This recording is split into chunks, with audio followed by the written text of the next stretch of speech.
श्रोता प्रेमियों, मैं रामसागर शास्त्री आप लोगों के समक्ष रखने जा रहा हूं मांगलिक चिन्ह और उनका महत्व। देखिए, भारतीय मनीषियों ने जीवन में शोभा, आरक्षा और सुमंगल की भावना से कुछ मांगलिक चिन्हों का सृजन किया है, जिन्हें अष्टमांगलिक चिन्ह कहा जाता है।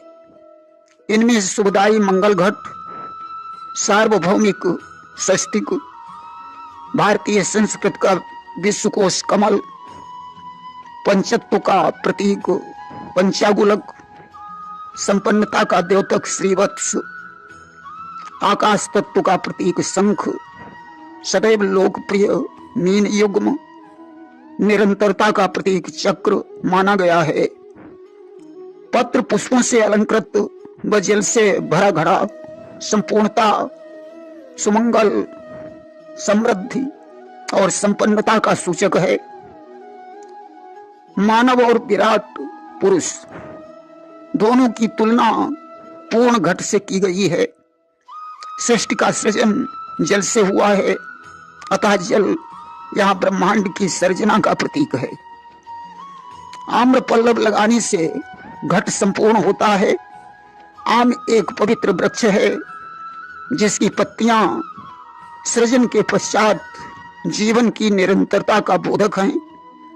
यही कारण है कि मृत्यु होने पर जीवन की समाप्ति के प्रतीकात्मक अर्थ में घट को फोड़ दिया जाता है।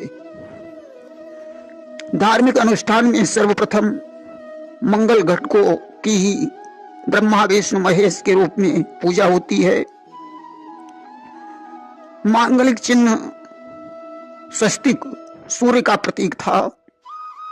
स्वस्ति यानी कल्याण का सूचक था। इसकी चारों भुजाएं चार दिशाओं का प्रतिनिधित्व करती हैं। धन चिन्ह में पुनः चार भुजाएं जुड़ती हैं जो सूर्य की दक्षिणावर्ती गति को प्रदर्शित करती हैं। जन्म लगन में गणना वामवर्ती होती है, परंतु सूर्योदय और सूर्यास्त में गणना दक्षिणावर्ती होती है।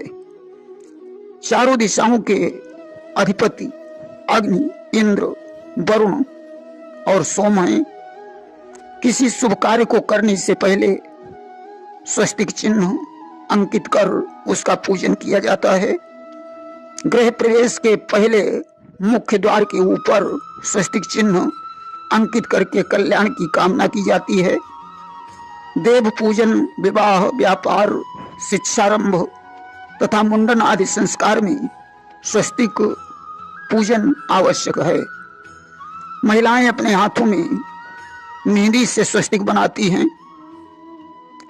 इसे दैविक विपत्ति या दुष्ट आत्माओं से मुक्ति दिलाने वाला माना जाता है। स्वस्तिक का अर्थ है स्वस्ति माने मंगल या कल्याण, क माने करने वाला, क्षेम कार्यति इति स्वस्तिका। दक्षिणावर्त स्वस्तिक और वामावर्त स्वस्तिक में वामावर्त स्वस्तिक अशुभ और दक्षिणावर्त को शुभ माना गया है। जर्मनी के हिटलर के झंडे में वामावर्त स्वस्तिक अंकित था, इसीलिए युद्ध में उसकी पराजय हुई। कुछ विद्वान इसे गणेश का, कुछ सुदर्शन चक्र का प्रतीक मानते हैं। स्वस्तिक में बनने वाले चार समकोणों को चार देवताओं का प्रतीक माना जाता है या चार वर्णों की एकता का प्रतीक माना जाता है। इन भुजाओं को ब्रह्मा के चार मुख, चार हाथ, चार वेदों के रूप में स्वीकार किया गया है। इसका धन चिन्ह अधिकता और संपन्नता का प्रतीक है। इसकी खड़ी रेखा को स्वयंभू ज्योतिर्लिंग तथा आड़ी रेखा को विश्व के विस्तार का प्रतीक माना गया है। स्वस्तिक के चारों ओर लगाए गए बिंदुओं को चार दिशाओं का प्रतीक माना गया है। मंदिर में अष्टदल से स्वस्तिक बनाकर उसका पूजन करने वाली महिलाओं को वैधव्य का भय नहीं रहता है, ऐसा पद्म पुराण कहता है। स्वस्तिक एक ऐसा मांगलिक चिन्ह है जिसे प्राचीन काल से लगभग सभी धर्मों और संप्रदायों में प्रयोग किया गया है। विदेशों में भी स्वस्तिक को शुभ और विजय का प्रतीक माना गया है। सिंधु सभ्यता के लोग इसे सूर्य का प्रतीक मानते थे। चीन में भी इसे सुख और सौभाग्य का प्रतीक माना जाता है। रेड इंडियन इसे सुख और सौभाग्य का प्रतीक मानते हैं।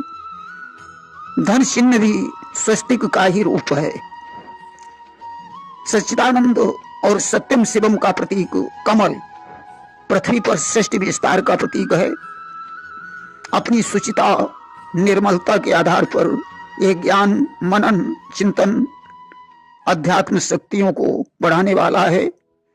विष्णु की नाभि से उत्पन्न कमल पर स्थित ब्रह्मा द्वारा सृष्टि का सृजन हुआ है।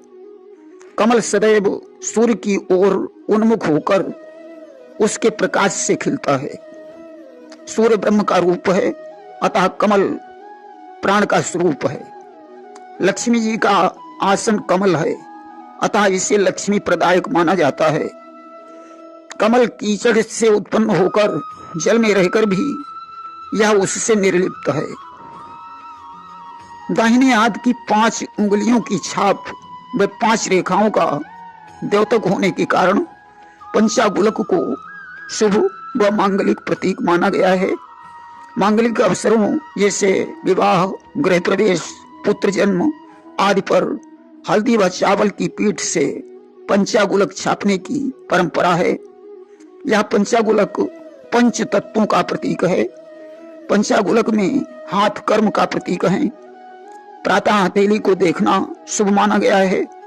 5 अंक भारतीय संस्कृति में विशिष्ट माना जाता है, जैसे पंचामृत, पंचपल्लव, पंचरत्न आदि।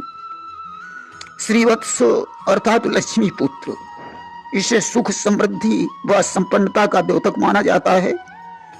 वाणी द्वारा जो स्वस्ति वाचक वाचन किया जाता है वही कला में स्वस्ति श्री कहलाता है।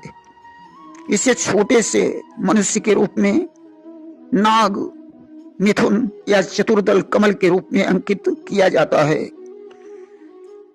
पंच महाभूतों में से शंख आकाश तत्व का प्रतीक है। आकाश से नाद का जन्म हुआ, जिससे अन्य तत्वों की उत्पत्ति हुई। शंख निधि का प्रतीक है। इसके दर्शन से इच्छा पूर्ति, सौभाग्य, सुमंगल की प्राप्ति होती है।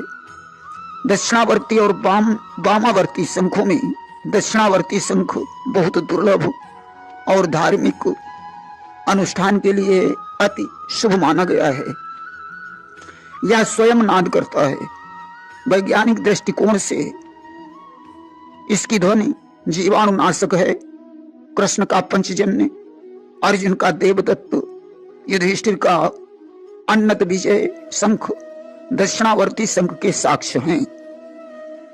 शोभा, सफलता, सौभाग्य व शुभ शकुन के रूप में 2 मछलियों का युग्म शुभ माना जाता है। मीन सदैव निश्चल, निष्कपट, सच्चे प्रेम का प्रतीक है। यात्रा से पूर्व मत्स्य दर्शन शुभ माना जाता है। घरों के दरवाजों पर मीन युग्म अंकित करवाकर दर्शन करना शुभ माना गया है। भगवान विष्णु ने मत्स्य रूप धारण कर मनु और सृष्टि की रक्षा की थी। कामदेव की ध्वजा में मीन का चिन्ह है। स्त्रियां कानों में मछली के आकार के कुंडल पहनती हैं। चक्र जीवन की बोध, गति व समय का प्रतीक है। अंत में मैं यही कहना चाहता हूं कि खाली स्थान या चौखट या खाली प्रवेश द्वार अमंगल के सूचक हैं। इन पर कोई न कोई मांगलिक चिन्ह अवश्य होना चाहिए। प्रेम से बोलिए वृंदावन बिहारी लाल की जय।